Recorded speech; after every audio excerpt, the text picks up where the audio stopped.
I feel like I'm inadvertently creating a series where I just get ready and talk about things I don't like that's happening in the fitness industry. So hey everybody, thank you so much for clicking on this video. I'm about to batch film a bunch of content. I'll just kind of put that right up on here. And as we're doing so, we're gonna work smarter, not harder. And we're going to film this video as I get presentable. So today specifically, I wanna talk about this idea of choosing an optimal exercise for yourself. So if you scroll through social media and you see people posting their exercise routines or their programs, you will typically see dozens, if not thousands of comments talking about how something in there is not optimal. And this honestly annoys the shit out of me. Most of the time you are seeing a snippet of this person's routine and you don't even know what their goals are. You don't know what equipment they have access to. You don't know the time they have to commit. You don't even know what they enjoy. And as we're getting ready, I'm going to talk about the 3 things that I think are catalysts that are kind of fueling this fire online. But first, what do we want to do? I can't decide. My hair's a little wet because I washed it too late last night. I'm like, do I want to curl it? Do I want to do a little crimpy? Do I just want to choose the easy route and straighten it? I look like I got electrocuted. Straightening is always the easiest because at least I know it will always turn out well. The other 2 are like a crapshoot. We're gonna go straight.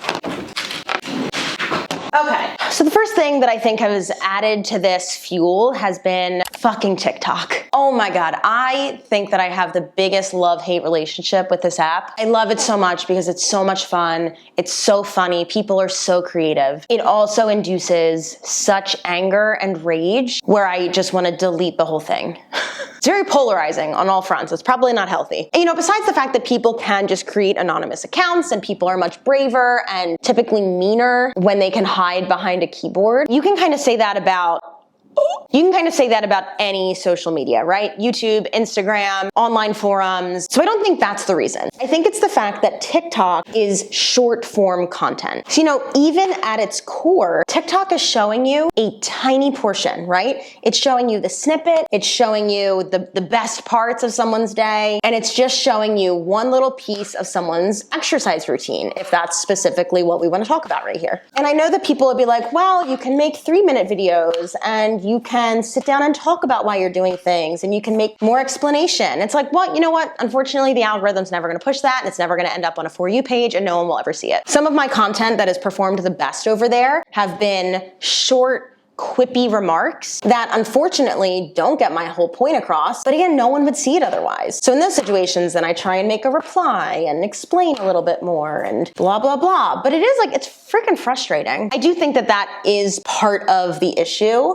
Programming is a lot more complex than just here's my workout routine. Is it good? I see that all the time. It's people will post what they're doing, or people will email me or DM me and they'll be like, here's my routine. Is it good? Or is this going to work? Well, it's I don't know your goals. I don't know what you enjoy. I don't know what time you have to commit. I don't know what you have access to. There's so much more that goes into it than just does this work or is this good? And unfortunately, I don't think enough creators push that distinction, which is why you still hear people all the time asking that question. Is this good? Will this work? What does that mean?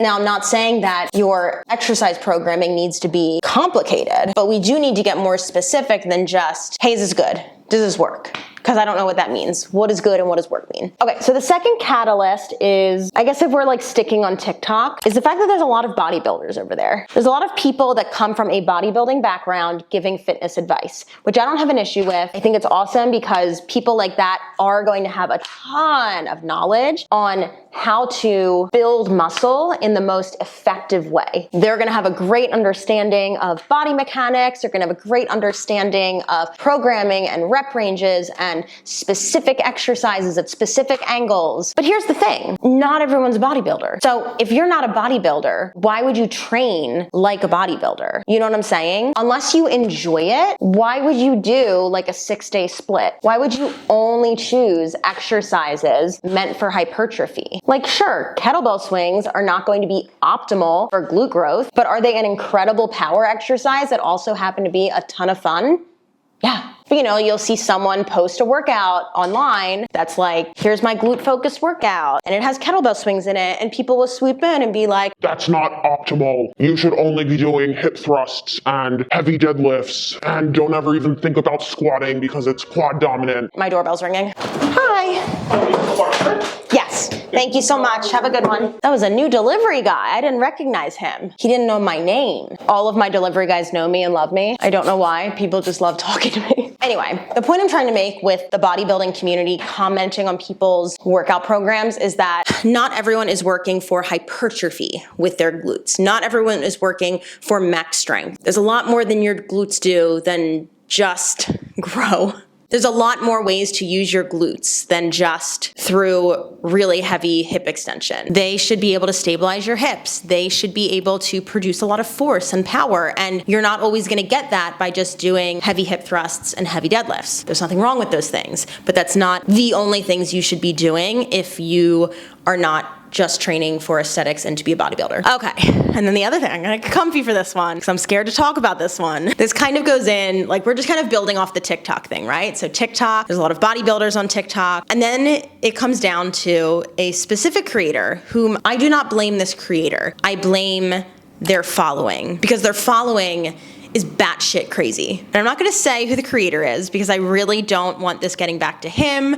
I don't want it circulating among his little minions. Like I said, I don't have an issue with him. I think he is incredibly knowledgeable. He has a ton of experience in the area of bodybuilding, and he has client experience as well. And you know, he is known for stitching videos or duetting videos and talking about like if this is optimal or if this is a good option or whatever, and he's always giving it from the point of view of bodybuilding. And again, I've already expressed my thoughts on that. I don't think that that is or should be everyone's goal. I will say in his defense, he has educated a lot of people on just like basic anatomy, like what do your glutes do? What do your quads do? What do your shoulders do? Which is not stuff that we learn, unfortunately, in like basic PE when we're kids. So I do think that that's a great addition. Like his educational knowledge that he's gifted his followers and other people is great. I wish that he would tell his followers to calm the fuck down. I wish that his followers did not tag him in every single exercise routine or every single exercise video on TikTok. It gets really annoying. My glute program, which is meant to help strengthen your glutes in a functional view, meaning I'm looking at Gen Pop, I'm looking at the everyday person, I'm looking at the fact that most people sit 8 to 10 hours a day. Like, do I need him reviewing it? No, because I'm not trying to teach these people how to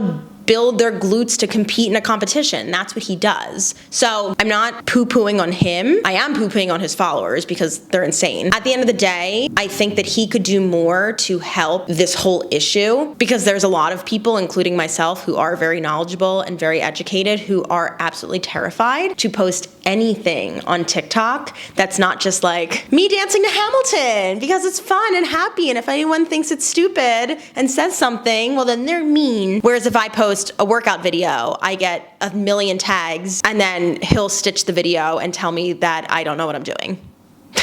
Because his brain is bodybuilder and my brain is the opposite. So anyway, the moral of this video is to make you understand that not everyone has the same goals. Asking the question, does this work or is this good, is not specific enough. And at the end of the day, if you enjoy what you're doing and it keeps you consistent, and then bonus points if it actually is progressing you toward your goals, that is optimal. If you guys like this series that came about of me doing my hair and talking about shit on the internet, please let me know.